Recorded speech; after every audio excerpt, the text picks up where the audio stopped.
જીવનમાં કુંવારા રહી જજો, પણ ક્યારેય આવી સ્ત્રી સાથે લગ્ન ન કરતા. હવે તો લગ્નના 5 વર્ષ થઈ ગયા, તોય પરાયા પુરુષોમાં મોઢા મારે છો. જીવનમાં કુંવારા મરી જજો, પણ ક્યારેય આવી સ્ત્રી સાથે લગ્ન ન કરતા, અથવા તો એમ કહીએ કે કોઈ પણ પ્રકારનો સંબંધ, મિત્રતા કે નાતો આવી સ્ત્રીઓ સાથે ભૂલથી પણ ન રાખતા.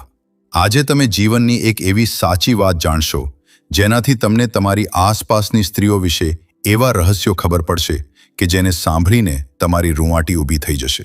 ભાઈઓ અને બહેનો, આ વિડીયોમાં તમને જાણવા મળશે કે એ છોકરી કેવી હોય છે જેની સાથે જો કોઈ વ્યક્તિ ભૂલથી પણ લગ્ન કરી લે તો તે બરબાદ થઈ જાય છે. ભલે ગમે તેટલું ધન કમાય પણ હંમેશા ગરીબ જ રહે છે. આજના સમયમાં આ સમજવું બહુ કઠિન છે. ભગવાન વિષ્ણુ બોલ્યા, હે લક્ષ્મી, તમે સાચું કહી રહ્યા છો. હવે માં લક્ષ્મી બોલ્યા, આવા સમયે જે જીવનસાથી હોય છે, જે માણસની સાથે આખી જિંદગી રહે છે, તેના વિશે જાણવું ખૂબ જરૂરી છે. પછી ભગવાન વિષ્ણુ માં લક્ષ્મીને કહે છે, તમે સાચું કહી રહ્યા છો, નહીંતર કોઈ પણ માણસની જિંદગી એક પળમાં બરબાદ થઈ જાય છે. તે અમીરમાંથી ગરીબ બની જાય છે. માતા લક્ષ્મીએ કહ્યું, હે પ્રભુ, એવી કઈ વાત છે જે દરેક માણસને તેના વિવાહ પહેલા ખબર હોવી જોઈએ? ભગવાન વિષ્ણુ કહે છે, હું તમને આ વાતો એક વાર્તા દ્વારા જણાવું છું. તમે બસ વાર્તાને ધ્યાનથી પૂરી સાંભળજો, કારણ કે અડધું પડધું જ્ઞાન કોઈ કામનું હોતું નથી. તો ચાલો તમારો સમય વધારે બગાડ્યા વગર ધ્યાન આપીએ જીવનની એક સાચી વાર્તા તરફ. આ સિવાય હે માતા લક્ષ્મી, જે પણ ભક્ત આ વિડીયોને લાઈક કરે અને ચેનલને સબસ્ક્રાઇબ કરીને કોમેન્ટમાં જય માતા લક્ષ્મી લખે, તેના ઘરમાં ધનની ક્યારેય કમી ન રહે. તેમનું ઘર હંમેશા ધનથી ભરેલું રહે. પ્રાચીન કાળની વાત છે. એક ગામ જે નદીના કિનારે વસેલું હતું. એ ગામમાં એક ખૂબ જ દયાળુ રાજા રહેતા હતા અને તેમને 2 રાણીઓ હતી. રાજા પોતાની પત્નીઓને ખૂબ જ પ્રેમ કરતા હતા. એક દિવસ રાજાના રાજમહેલમાં એક દીકરાનો જન્મ થાય છે અને આ જ ખુશીમાં ગામના જે રાજા હતા તે પોતાના દરબારમાં નૃત્ય સંમેલનનું આયોજન કરે છે.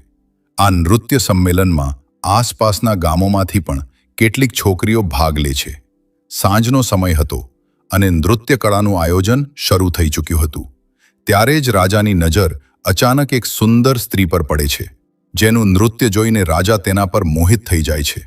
ત્યારબાદ રાજા મંત્રીને કહીને પોતાના લગ્નનો પ્રસ્તાવ તે છોકરી સામે મુકાવે છે. તે છોકરી આ પ્રસ્તાવ સાંભળીને આશ્ચર્યમાં પડી જાય છે અને તે છોકરી મંત્રીને કહે છે, મને થોડો સમય આપો, હું વિચારીને કહીશ. પછી થોડા દિવસો પછી રાજા તે છોકરી સાથે લગ્ન કરી લે છે. પછી થોડા વર્ષો પછી નાની રાણીને 2 પુત્રો થાય છે. થોડા સમય પછી તેમના 3 દીકરાઓ મોટા થઈ ગયા. પણ દોસ્તો, બીજી રાણીને એક પણ પુત્ર નહોતો, કારણ કે તેના નસીબમાં કોઈ સંતાન પ્રાપ્તિ નહોતી. અને દોસ્તો, તમે જાણો છો કે રાજા મહારાજાઓને જંગલમાં શિકાર રમવાનો શોખ હતો. તો જે રાજાના 3 દીકરા હતા તેમાંથી સૌથી મોટો દીકરો એક દિવસ પોતાના ઘોડા પર સવાર થઈને જંગલમાં શિકાર કરવા ગયો. જંગલમાં શિકાર કરતા કરતા આખો દિવસ વીતી ગયો, પરંતુ તેના હાથે એક પણ હરણ ન આવ્યું. તે એક પણ હરણ ન મારી શક્યો. પણ ત્યારે જ અચાનક સામે એક ખૂબ જ ઘાટા જંગલમાંથી એક પાગલ માણસ નીકળીને આવ્યો. તેણે બહુ અજીબ ફાટેલા તૂટેલા કપડાં પહેર્યા હતા અને તેનું વર્તન પણ થોડું અજીબ હતું. સાથે જ તે ખાવાની શોધમાં આમ તેમ ભટકી રહ્યો હતો. તેના ખભા પર એક પોપટ બેઠો હતો. તે માણસ અને પોપટ વચ્ચે બહુ ગાઢ મિત્રતા હતી. દોસ્તો, પછી તે રાજકુમાર જે શિકાર કરવા આવ્યા હતા તે પેલા પાગલ વ્યક્તિ પાસે જાય છે અને પૂછે છે કે તમે કોણ છો? તમે અહીં જંગલમાં કેમ ભટકી રહ્યા છો? પણ દોસ્તો, તે પાગલ વ્યક્તિ કંઈ બોલતો નથી અને તેને બહુ જોરથી ભૂખ લાગી હોય છે, કારણ કે તે પાગલ વ્યક્તિ ખાવાની શોધમાં હતો. એટલામાં જ રાજકુમાર પોતાના થેલામાંથી થોડા લાડુ કાઢીને તે પાગલ વ્યક્તિને આપે છે. ભૂખ્યો વ્યક્તિ લાડુ જોતા જ ફટાફટ ખાવા લાગ્યો. એટલામાં જ રાજકુમાર તે પાગલ વ્યક્તિને પૂછે છે કે આખરે કોણ છો તમે અને આ ઘાટા જંગલોમાં એકલા કેમ ભટકી રહ્યા છો? તમારો પરિવાર ક્યાં છે? આ સાંભળતા જ તે પાગલ વ્યક્તિના હાથમાંથી લાડુ છૂટીને જમીન પર પડી જાય છે. તે પાગલ વ્યક્તિની આંખો ભરાઈ આવે છે. તે ધ્રુસકે ને ધ્રુસકે રોવા લાગે છે. આ બધું જોઈને રાજકુમાર બહુ હેરાન થઈ જાય છે અને તે પાગલ વ્યક્તિને પૂછે છે કે તમે કેમ રોઈ રહ્યા છો? ત્યારે તે પાગલ વ્યક્તિના ખભા પર જે પોપટ બેઠો હતો તે કહે છે, મારા માલિક પોતાના દીકરાને કારણે આ હાલતમાં જંગલમાં ભટકી રહ્યા છે. પછી રાજકુમાર કહે છે કે એવું તો શું થયું એમની સાથે? ત્યારે પોપટ કહે છે, એમની પાસેના નગરમાં એક છોકરી છે જેના પિતા એક રાજકુમાર છે અને તેઓ પોતાની દીકરીના લગ્ન કરાવવા માંગે છે. પરંતુ તે છોકરી લગ્ન કરવા માટે તૈયાર તો છે, પણ તેની એક શરત છે. તે છોકરી એ માણસ સાથે લગ્ન કરવા માંગે છે જે તેના પ્રશ્નોનો જવાબ આપી શકે. તેથી જે કોઈ લગ્નની ઈચ્છા લઈને તેની પાસે જાય છે તે તેને એક સવાલ પૂછે છે અને જો કોઈ વ્યક્તિ તે સવાલનો જવાબ આપી દેશે તેની સાથે તે લગ્ન કરી લેશે અને જો સવાલનો જવાબ નથી આપી શકતા તો તેનું માથું કપાવી નાખે છે. આ ચક્કરમાં જ એમનો એક પુત્ર હતો જે તે સ્ત્રી દ્વારા માર્યો ગયો. મારા માલિક આ આઘાત સહન ન કરી શક્યા અને પોતાનું માનસિક સંતુલન ગુમાવી બેઠા. આ કારણે જ એમનું રાજ્ય પણ હવે તે સ્ત્રીના કબજામાં છે. આટલી વાત થતાં જ તે વ્યક્તિ ત્યાંથી જતો રહે છે અને આ બધી વાત સાંભળીને રાજકુમારના દિલ અને દિમાગમાં પેલી રાજકુમારીવાળી વાત બેસી જાય છે. પાછા શિકાર પરથી મહેલ તરફ ફરતી વખતે પણ આખા રસ્તે તે જ રાજકુમારીનો ખ્યાલ રાજકુમારના મગજમાં ચાલી રહ્યો હતો. રાજકુમાર જ્યારે પાછા ફરીને પોતાના ઘરે આવ્યો તો ઘરે આવીને રાત્રે સૂઈને આરામ તો કરી લીધો, પણ સવારમાં પણ તે જ રાજકુમારીના વિચારોમાં ડૂબેલો હતો. હવે રાજકુમારથી રહેવાયું નહીં અને તે તરત જ પોતાનો ઘોડો લે છે અને તે રાજકુમારીના મહેલ તરફ ચાલી નીકળે છે. ત્યારે જ રાજકુમારના માતા પિતા તેમને પૂછે છે કે બેટા ક્યાં જઈ રહ્યો છે? ત્યારે રાજકુમાર કહે છે કે આપણા બાજુના રાજ્યમાં એક રાજકુમારી રહે છે અને તે લગ્ન કરવા માંગે છે. પરંતુ તે રાજકુમારીનું કહેવું એમ છે કે તેનો કોઈ પ્રશ્ન છે કે જે કોઈ તેના પ્રશ્નનો જવાબ આપી દેશે તે તેની સાથે લગ્ન કરી લેશે અને જે નથી આપી શકતું તેનું માથું કાપી નાખે છે. અત્યાર સુધી તેના લીધે કેટલાય લોકો માર્યા ગયા છે અને કેટલાય રાજ્યોને તે સ્ત્રીએ પોતાના કબજામાં લઈ રાખ્યા છે. આ સાંભળીને રાજકુમારના માતા પિતાએ રાજકુમારને બહુ રોકવાની કોશિશ કરી, પણ રાજકુમાર તેમનું એક પણ ન સાંભળ્યું અને રાજકુમારીના મહેલ તરફ નીકળી જાય છે. મહેલ પર પહોંચતા જ રાજકુમારે લગ્નનો પ્રસ્તાવ મૂક્યો તો રાજકુમારી કહે છે કે હું તમારી સાથે લગ્ન કરવા તૈયાર છું, પણ તમારે મારા એક પ્રશ્નનો જવાબ આપવો પડશે તો જ હું તમારી સાથે લગ્ન કરી શકીશ અને જો તમે મારા પ્રશ્નોનો જવાબ નહીં આપી શકો તો તમારું માથું કાપી નાખવામાં આવશે. રાજકુમારે આ શરત સ્વીકારી લીધી અને બોલ્યા, રાજકુમારી પૂછો, તમારો શું પ્રશ્ન છે? હું તમારા પ્રશ્નોનો જવાબ આપવા માટે તૈયાર છું. પછી રાજકુમારી પોતાનો તે એક પ્રશ્ન પૂછે છે જે અત્યાર સુધી કેટલાય લોકોને પૂછતી આવી હતી અને જ્યારે રાજકુમારીએ પ્રશ્ન પૂછ્યો તો તે રાજકુમાર જોતો જ રહી ગયો. જ્યારે જવાબ ન મળ્યો તો રાજકુમારનું માથું કાપી નાખવામાં આવ્યું. દોસ્તો, એવો કયો પ્રશ્ન હતો જે રાજકુમારી પૂછતી હતી પણ કોઈ તેના પ્રશ્નોનો જવાબ નહોતું આપી શકતું? તેના વિશે તમને આગળ વિડીયોમાં જરૂર ખબર પડી જશે કે રાજકુમારી આવું કેમ કરતી હતી. કેમ દરેક તે વ્યક્તિ જે રાજકુમારી સાથે લગ્ન કરવા માંગતો હતો તેની પાસેથી તે જ એક સવાલ પૂછતી હતી. જ્યારે મોટા ભાઈ માર્યા ગયા ત્યારે મોટાથી નાના બીજા નંબરના રાજાએ વિચાર કર્યો કે તે રાજકુમારી પાસે જશે અને પોતાના ભાઈનો બદલો લેશે. પણ જેવી રાજકુમારી તેની સામે આવે છે તો તે રાજકુમાર તે રાજકુમારીને જોઈને તેના પર મોહિત થઈ જાય છે અને મનમાં વિચારે છે કે આ કેટલી સુંદર સ્ત્રી છે, કાશ હું તેની સાથે લગ્ન કરી શકું. ત્યારે રાજકુમારી રાજકુમારને કહે છે, શું વિચારી રહ્યા છો? ત્યારે રાજકુમાર કહે છે કે તમે કેટલા સુંદર છો, હું તમારી સાથે લગ્ન કરવા માંગુ છું. તો ફરી રાજકુમારી કહે છે, હું તમારી સાથે લગ્ન તો કરી લઈશ, પણ મારો એક પ્રશ્ન છે, પહેલા તમારે તે પ્રશ્નનો જવાબ આપવો પડશે. તો રાજકુમાર કહે છે કે ઠીક છે, તમે તમારો પ્રશ્ન પૂછો. પણ બીજા રાજકુમાર પણ તેના પ્રશ્નોનો જવાબ નથી આપી શકતા અને તેમનું પણ માથું કાપી નાખવામાં આવે છે. આવી રીતે તે લગ્નના ચક્કરમાં તે રાજાના 3 છોકરા હતા, તેમાંથી 2 છોકરાઓ માર્યા ગયા. હવે બચ્યો સૌથી નાનો, તે પણ પોતાનો ઘોડો લઈને રાજકુમારીના મહેલ તરફ ચાલી નીકળે છે. તેના માતા પિતાએ તેને રોકવાની બહુ કોશિશ કરી, પણ નાના ભાઈએ ના પાડતા કહ્યું, હું જઈ રહ્યો છું તે હત્યારી રાજકુમારી પાસેથી પોતાના ભાઈઓનો બદલો લેવા. કાં તો હું તે હત્યારી પાસેથી બદલો લઈને આવીશ, નહીંતર તમે એમ સમજી લેજો કે તમારો કોઈ દીકરો હતો જ નહીં. તેના માતા પિતાએ તેને બહુ રોકવાની કોશિશ કરી, પણ તે બદલો લેવાના ચક્કરમાં નીકળી જાય છે. રસ્તામાં જતા જતા તે છોકરાએ વિચાર કર્યો કે જેમ મારા ભાઈઓ ગયા હતા, જો તેમ હું ગયો તો હું પણ માર્યો જઈશ, પણ જઈશ તો ખરો જ. પણ કંઈક વિચાર્યા પછી તેણે શું કર્યું કે તે રાજકુમારીના મહેલથી થોડે દૂર એક બગીચો હતો, તેણે પોતાના ઘોડાને ત્યાં જ છોડી દીધો અને તે બગીચાની અંદર જતો રહ્યો. રાજકુમારી ત્યાં તે શાંત વાતાવરણમાં આરામ કરવા માટે આવતી હતી. હવે તે બગીચામાં એક તળાવ હતું અને તે તળાવના કિનારે તે રાજકુમાર એક સામાન્ય માણસના વેશમાં ઊભો હતો. રાજકુમાર તળાવના કિનારે ઊભો હતો ત્યારે રાજકુમારી પોતાની કેટલીક સખીઓ સાથે બગીચામાં આવી. થોડા સમય પછી રાજકુમારીએ પોતાની એક સખીને કહ્યું કે અમને પાણી લાવીને આપો, અમને બહુ તરસ લાગી છે. હવે તે રાજકુમારીની વાત સાંભળીને તેની એક સખી હાથમાં વાસણ લઈને તે જ તળાવ પર જળ લેવા માટે ગઈ. જે તળાવ પર તે રાજકુમાર સામાન્ય માણસના રૂપમાં પહેલેથી જ ઊભો હતો. તેણે જોયું તો તેના રૂપને જોઈને તેના પર મોહિત થઈ ગઈ. તે રાજકુમારીની સખી પછી જળ લઈને આવી અને રાજકુમારીને પીવડાવ્યું. પછી તરત જ પાછી ફરીને તળાવ પાસે ગઈ અને તેણે જઈને તે રાજકુમાર એટલે કે તે સામાન્ય માણસને કહ્યું કે તમે કોણ છો? અહીં શું કરી રહ્યા છો?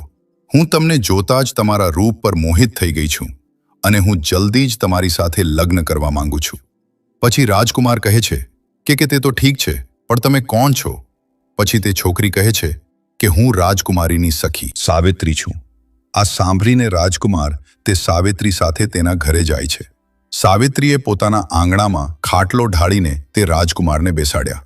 ત્યારબાદ ભોજન કરાવ્યું અને પછી કહે છે કે તમે શું વિચારી રહ્યા છો? તમે વિશ્વાસ કરો, હું તમને ક્યારેય છેતરીશ નહીં, કારણ કે હું તમારા રૂપ પર મોહિત થઈ ગઈ છું.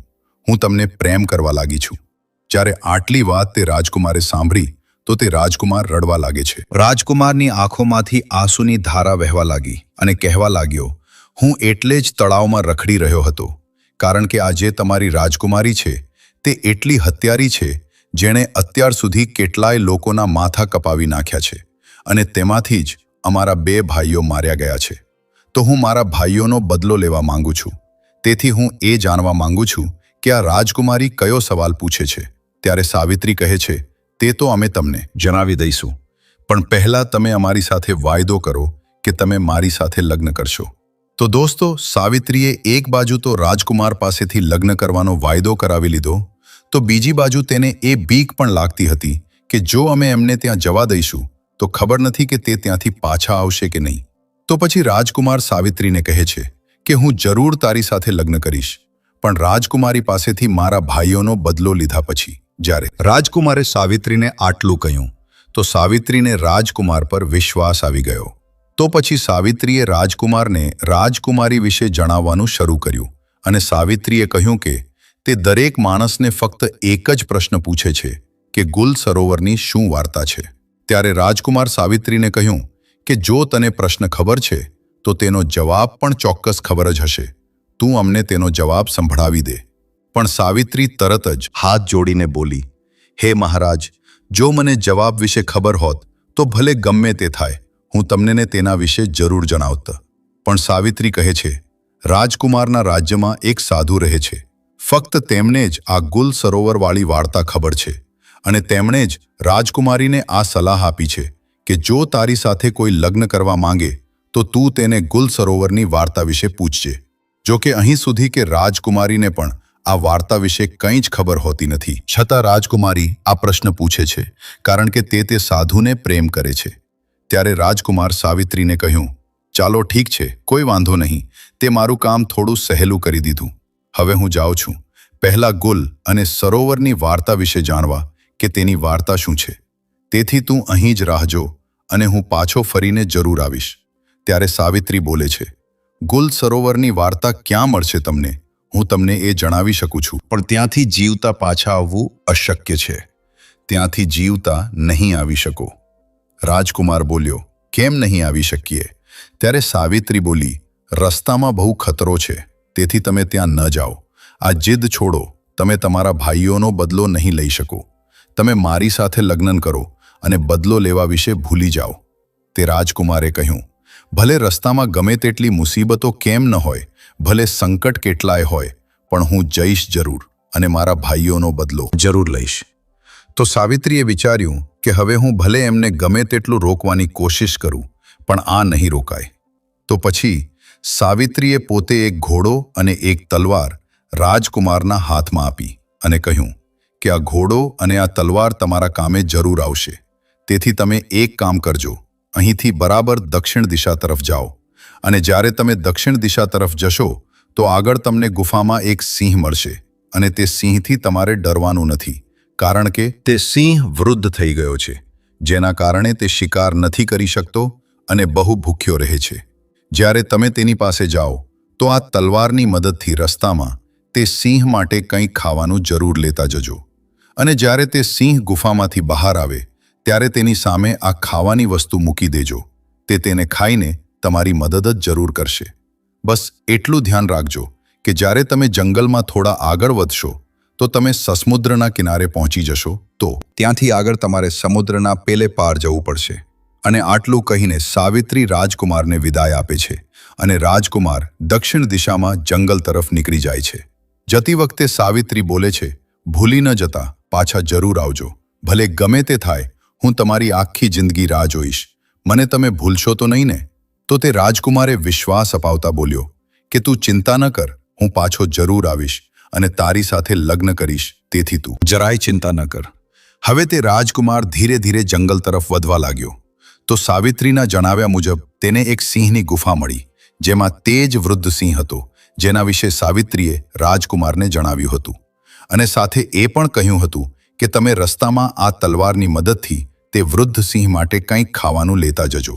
તો તે રાજકુમાર બિલકુલ એવું જ કરે છે, અને તે સિંહની સામે ખાવાનું મૂકી દે છે. કારણ કે સિંહ બહુ ભૂખ્યો હતો તો તે ખાવાનું જોતા જ બહુ ખુશ થઈ જાય છે અને ફટાફટ ખાવા લાગે છે. રાજકુમાર જુએ છે કે હવે તો સાંજ પડી ગઈ છે, જેના કારણે હળવી હળવી ઠંડી પણ લાગવા માંડે છે, અને થોડી વારમાં અંધારું પણ થઈ જશે. તો તે શું કરે છે કે આસપાસથી થોડા લાકડા ભેગા કરીને લઈ આવે છે અને ગુફાની સામે થોડો તાપ કરે છે. ત્યારે તે તાપ પાસે આવીને સિંહ રાજકુમારની બાજુમાં બેસી જાય છે, અને રાજા તે સિંહને પંપાળવા લાગે છે. થોડા સમય પછી રાજકુમારને ઊંઘ આવી જાય છે. રાજકુમાર ત્યાં જ સૂઈ જાય છે.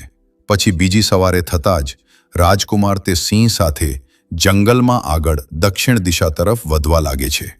ચાલતા ચાલતા જંગલમાં રાજકુમારને આગળ ઘણી મુસીબતો આવે છે. કેટલાય પ્રકારના પ્રાણીઓ રાજકુમારની સામે આવે છે, પણ તે વૃદ્ધ સિંહની ગર્જનાથી બધા પ્રાણીઓ ડરીને ભાગી જાય છે. અને આવી જ રીતે રાજકુમાર તે વૃદ્ધ સિંહ સાથે ચાલતા ચાલતા સમુદ્રના કિનારે પહોંચી જાય છે, અને પહોંચતા જ જુએ છે કે થોડે દૂર એક વેપારી કેટલાય હાથીઓ પર સામાન લાદીને કેટલાક સૈનિકો સાથે સમુદ્રના કાંઠે ઊભો છે. હવે તે રાજકુમાર તે વેપારી પાસે જાય છે તો વેપારી તેને પૂછે છે કે કોણ છો તમે, અહીં શું કરી રહ્યા છો? પછી રાજકુમાર પોતાની સાથે બનેલી ઘટના તે વેપારીને જણાવે છે અને કહે છે, મારે ગમે તે રીતે સમુદ્રના પેલે પાર જવું છે. એટલામાં જ વેપારી જુએ છે કે સમુદ્રના પેલે પારથી તેની નાવ આવી રહી છે, જેના પર તે વેપારી સામાન મુકાવીને સમુદ્રના પેલે પાર પહોંચાડતો હતો. નાવ સમુદ્રના કિનારે પહોંચ્યા પછી તે વેપારી સામાન નાવ પર મુકાવે છે, અને એટલામાં તે રાજકુમાર તે વેપારીને કહે છે, તમે મહેરબાની કરીને મને પણ આ નાવની મદદથી સમુદ્રના પેલે પાર પહોંચાડી દો. પછી વેપારીએ કહ્યું, જો હવે આ નાવ પર થોડું પણ વજન વધશે તો આ નાવ ડૂબી શકે છે. મને માફ કરો, હું તમારી મદદ નહીં કરી શકું. રાજકુમારે કહ્યું, હવે તો તમે બધું જાણો છો, મારું સમુદ્રના પેલે પાર જવું કેટલું જરૂરી છે. તમે એક કામ કરો, મારી પાસે કેટલાક સોનાના સિક્કા છે અને આ ગળાની ચેઇન, આ તમે રાખી લો, પણ મને આ નાવથી જવા દો. દોસ્તો, તે વેપારી બહુ જ લાલચુ હતો, તેથી તે રાજકુમારના આપેલા સોનાના સિક્કા અને તેની ચેઇન રાખી લે છે, અને નાવમાંથી થોડો સામાન ઉતરાવીને રાજકુમારને તે નાવ પર જવા દે છે.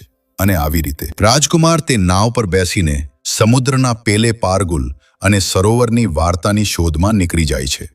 બરાબર 15 દિવસ પછી રાજકુમાર સમુદ્રના પેલે પાર એક નગરમાં પહોંચી જાય છે, અને નગરમાં ગુલ અને સરોવરની વાર્તાની શોધમાં આમ તેમ ભટકવા લાગે છે. અને જોતા જોતા તે રાજકુમાર એક રાજ્યમાં પહોંચે છે, અને જે રાજ્યમાં તે પહોંચ્યા તે રાજ્યનું નામ ગુલ હોય છે, અને ત્યાંના રાજાનું નામ સરોવર હતું. ત્યાં પહોંચીને રાજકુમાર જુએ છે કે સરોવર નામના રાજાના રાજ્યમાં નૃત્ય કળા થતી હતી, અને ત્યાં ઘણા લોકો આવતા હતા. સંગીત વાગતું હતું, નૃત્ય કળા થતી હતી. સભામાં ચારે બાજુ આનંદનું વાતાવરણ હતું.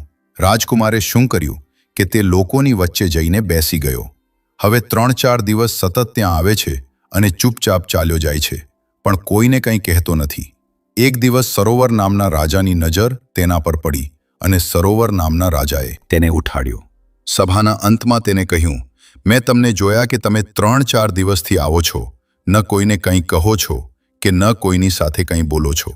તમે આ રાજ્યના નથી લાગતા. આ પહેલાં ક્યારેય અહીં દેખાયા પણ નથી. કોણ છો તમે? શું કરવા માંગો છો? રાજકુમારે તો ગુલ અને સરોવરની વાર્તા જાણવી હતી અને તેમને સારી રીતે ખબર હતી કે આ વાર્તા વિશે સરોવર નામના રાજાને જરૂર ખબર હશે. તેથી રાજકુમાર સરોવર નામના રાજાને કહે છે, મહારાજ, હું કંઈક સંગીત ગાવા માંગુ છું. આ સાંભળીને સરોવર નામના રાજા તેમને બોલે છે કે કયું સંગીત? ઠીક છે, તમે સંભળાવો. અને એટલામાં સરોવર નામના રાજાના ઈશારે પાછળથી ઢોલ વાગવા લાગે છે અને રાજકુમાર સંગીત ગાવા લાગે છે. તે રાજકુમારે એટલું સુંદર સંગીત સંભળાવ્યું કે આખી સભા બેઠી બેઠી વાહ વાહ કરવા લાગી. રાજા ખુશ થઈ ગયો અને રાજાએ ખુશ થઈને બોલ્યા, અમે તમારી આ ગાગાયકીથી એટલા ખુશ છીએ કે તમે જે માંગશો તે અમે તમને જરૂર આપીશું. આ અમારું વચન છે. પછી રાજકુમાર કહેવા લાગ્યો, મહારાજ, એવું ન થાય કે હું માંગું અને તમે તમારા પગ પાછા ખેંચી લો. તેથી એક કામ કરો, તમે રહેવા દો. જે કંઈ પણ છે તે ઠીક છે અને જેમ પણ છે ઠીક છે. અમે જેવા છીએ સારા છીએ. તો તે રાજાએ કહ્યું, ના, તમે માંગો. એવું કંઈ નથી. તમે જે કહેશો તે અમે તમને આપીશું.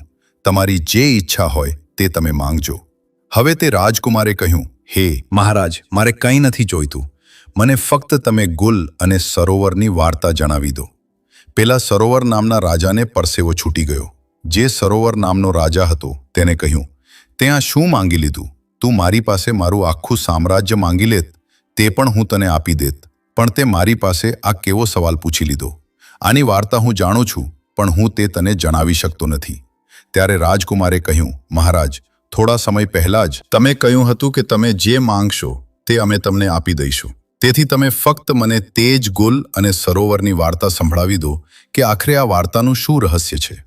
હવે મહારાજ પોતાના જ આપેલા વચનોમાં ફસાઈ જાય છે અને કહેવા લાગ્યા, જો તારી આ જ ઈચ્છા છે, વારંવાર તું આ જ જીદ કરી રહ્યો છે, તો હું તને ગુલ અને સરોવરની વાર્તા તો સંભળાવી દઈશ, પણ ધ્યાન રાખજે, વાર્તા પૂરી થયા પછી તરત જ અમે તારું માથું કાપી નાખીશું.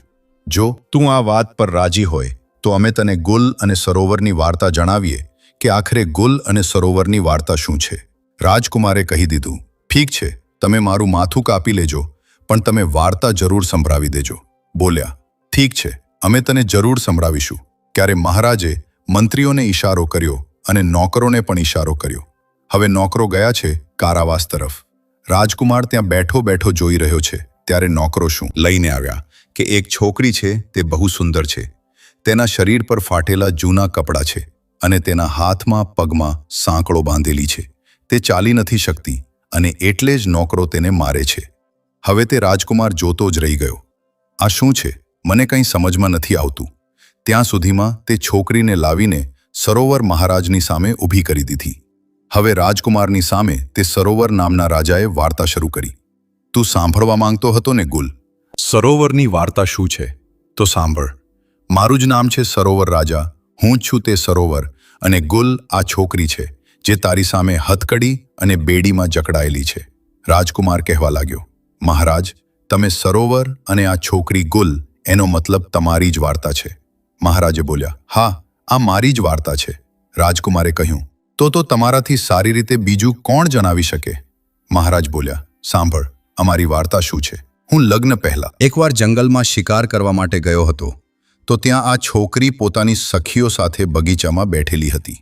આ બધી વાતો તે સરોવર નામનો રાજા સમજાવી રહ્યો છે કે તે દિવસે બગીચામાં ફરતા ફરતા અમે પહોંચી ગયા તો અમારી નજર આ સ્ત્રી પર પડી.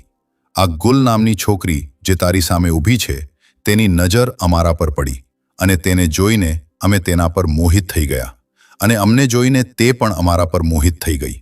હું આ સ્ત્રીના રૂપ પર એટલો મોહિત થઈ ગયો કે હું તેના રૂપનો દીવાનો થઈ ગયો. હવે શું કહું? આ છોકરીને જોઈને હું તો કંઈ ન બોલી શક્યો, પણ આ છોકરીએ મને પોતાની પાસે બોલાવી લીધો અને કહ્યું, કોણ છો તમે? ક્યાંથી આવ્યા છો? શું નામ છે તમારું? શું જોઈ રહ્યા છો? તો પછી મેં ગભરાયેલા અવાજમાં જવાબ આપ્યો, મારું નામ સરોવર છે અને હું આ રાજ્યનો રાજા છું. અને તમે કહો છો કે શું જોઈ રહ્યા છો, તો તમે એટલા સુંદર છો કે એવું લાગે છે અમે તમને જ જોતા રહીએ. તો આ પહેલાં કે હું આ છોકરીને કંઈક પૂછું, ત્યાં સુધીમાં આ છોકરીએ મને પૂછી લીધું કે શું તમે મારી સાથે લગ્ન કરશો? જે વાત મારા દિલમાં હતી તે તેણે કહી તો હું બહુ ખુશ થઈ ગયો. હવે આ છોકરી મને સાથે લઈને પોતાના ઘરે પહોંચી પોતાની મા પાસે જઈને હઠ કરી છે, માં, હું જો લગ્ન કરીશ તો આની સાથે જ કરીશ, નહીંતર મરી જઈશ. મા બાપે બહુ સમજાવ્યું કે બેટા, એમના ઘર ખાનદાનની કોઈ ખબર નથી, ક્યાંના રહેવાસી છે તેની કંઈ ખબર નથી, અને તેનીમાં કહે છે કે એક અજાણ્યા સાથે હું તારા લગ્ન કેવી રીતે કરાવી શકું. ત્યારે મહારાજ કહે છે તે સમયે તે છોકરી વારંવાર પોતાના માતા પિતાને વિનંતી કરવા લાગે છે અને ખાવા પીવાનું પણ છોડી દે છે. હવે તેની જીદ સામે તેના માતા પિતા મજબૂર થઈને તેના લગ્ન મારી સાથે કરાવી દીધા. અને પછી તે સરોવર મહારાજ રાજકુમારને કહે છે, જરા ધ્યાનથી આ સાંભળજે, કારણ કે આ વાતમાં હવે ઘણા રહસ્યો ખુલવાના છે. થાય છે એવું કે આ છોકરીના લગ્ન જ્યારે મારી સાથે થઈ ગયા ત્યારે વિદાય થઈને મારી સાથે મારા ઘર માટે આવી રહી હતી. તો રસ્તામાં તે બહુ પ્રસન્ન હતી અને મને કહી રહી હતી, મને મારા મનગમતા પતિ મળ્યા છે અને હું પોતે દુઃખી રહી શકું છું, પણ એમને ક્યારેય દુઃખી નહીં થવા દઉં. અને કહેતી હતી કે હું પોતે સંકટમાં રહી શકું છું, પણ એમના પર ક્યારેય આંચ નહીં આવવા દઉં અને મારા પતિ સાથે હંમેશા લગાવ રાખીશ. એમ જ કીને અમે અમારા ઘરે પહોંચી ગયા અને તેને અમારા ઘરે લઈ આવ્યા. અને હવે તો હું તેના પ્રેમમાં એટલા પાગલ થઈ ગયો કે બધું ભૂલવા લાગ્યો હતો.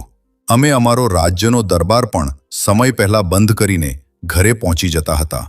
એમ જ થોડા દિવસો સુધી ચાલતું રહ્યું અને થોડા દિવસો પછી જ્યારે ઘરે પાછા ફરીને આ સ્ત્રી પાસે આવતા હતા તો ખબર નથી કેમ અમને બહુ જોરથી ઊંઘ આવી જતી હતી અને એટલામાં જ તે રાજમહેલમાંથી જંગલ તરફ ચાલી નીકળે છે. તે સ્ત્રીના ત્યાંથી નીકળતા જ હું પણ ત્યાંથી નીકળી જાઉં છું, તેની પાછળ પાછળ જાઉં છું અને ત્યારે જ હું જોઉં છું કે તે સ્ત્રી એક સાધુની સાથે બેસીને હસી હસીને વાતો કરી રહી છે. આટલું બધું જોતા જ હું વિચારવા લાગ્યો કે ખબર નથી આ તેનું રોજનું કામ હતું કે ફક્ત આજનું કામ છે.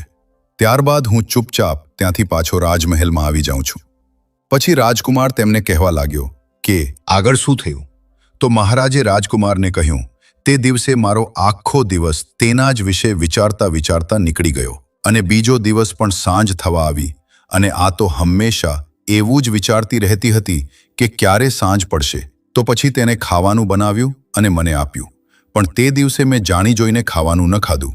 મેં નિર્ણય કર્યો કે આજે ભલે ગમે તે થાય પણ ઊંઘીશું નહીં. પછી મોડી રાત સુધી તેની સાથે વાતો કરતા રહ્યા અને એટલામાં તે સ્ત્રીએ કહ્યું કે હવે બહુ વધારે રાત થઈ ગઈ છે, તમે સૂઈ જાઓ. ત્યારે મેં આંખો બંધ કરીને ઊંઘવાનું નાટક કર્યું અને ત્યારે આ સ્ત્રી તે જ સાધુ પાસે જતી રહે છે. પછી હું પણ તેની પાછળ પાછળ ગયો તો હું જોઉં છું કે તે સાધુ હાથમાં દંડો લઈને તે સ્ત્રી સાથે બહુ જ ગુસ્સામાં કહે છે કે આજે તને અહીં આવવામાં આટલો સમય કેમ લાગી ગયો? ક્યાં હતી આટલી વાર સુધી? પછી તે સ્ત્રી હાથ જોડીને સાધુ પાસે ક્ષમા માંગતા કહ્યું, મારા પતિ આજે મોડેથી ઊંઘ્યા હતા, તેથી મને આવવામાં આટલી વાર થઈ ગઈ. પછી સ્ત્રીએ સાધુને કહ્યું કે આગલી વખતે આવું ક્યારેય નહીં થાય, કારણ કે આગલી વખતે હું એના ખાવામાં ઝેર આપીને તેને હંમેશા માટે સુવડાવી દઈશ અને તારી પાસે આવી જઈશ. ત્યારે મેં તેના મુખેથી આ વાત સાંભળી તો મને બહુ જ પરસેવો થવા લાગ્યો અને હું ગભરાઈ ગયો. તે જ સમયે તે સાધુની નજર મારા પર પડી જાય છે અને સાધુએ તે સ્ત્રીને કહ્યું કે તે ઝાડની પાછળ છુપાઈને મને કોઈ જોઈ રહ્યું છે. તો પછી પેલી જે ગુલ નામની છોકરી હતી તેની નજર મારા પર પડી. ત્યારે તે સ્ત્રીએ બૂમો પાડીને કહ્યું કે આ તો મારા પતિ છે, તમે એને મારી નાખો. પછી શું હતું કે તે બે અને હું એકલો, તે બંનેએ મળીને મારા પર હુમલો કર્યો અને મને મારવાની કોશિશ કરી અને અમારી વચ્ચે યુદ્ધ ફાટી નીકળ્યું અને પછી હું યુદ્ધ કરતા કરતા નીચે પડી ગયો. તે સાધુએ મને જોરથી પકડી લીધો કે ત્યારે આ જે સ્ત્રી છે આ સ્ત્રી નથી પણ હત્યારી છે. ત્યારબાદ આ સ્ત્રીએ તલવાર લઈને મારી છાતી પર બેસી ગઈ અને ત્યારે પેલો જે સાધુ હતો તે ત્યાંથી ભાગી જાય છે. પછી મને કંઈ સમજમાં નહોતું આવતું કે હું શું કરું અને જેવી આ સ્ત્રી મને તલવારથી મારવાની જ હતી કે એટલામાં મહારાજ તે રાજકુમારને કહે છે કે આ જે કૂતરો તું સામે જોઈ રહ્યો છે તે વખતે આ કૂતરો આવે છે અને રાણી પર કાબુ મેળવીને મારો જીવ બચાવી લે છે. અને જે તે સાધુ હતો તે સમુદ્રના પેલે પાર મોહિની નામની રાજકુમારીના રાજ્યમાં જઈને છુપાઈ ગયો છે. રાજકુમારને મહારાજની આખી વાત સમજમાં આવી ગઈ અને મહારાજ કહે છે કે આ હતી આખી ગુલ અને સરોવરની વાર્તા. હવે મેં મારા વાયદા મુજબ પૂરી વાત તને સંભળાવી દીધી. હવે તું આ વાયદા મુજબ તારું માથું કપાવ.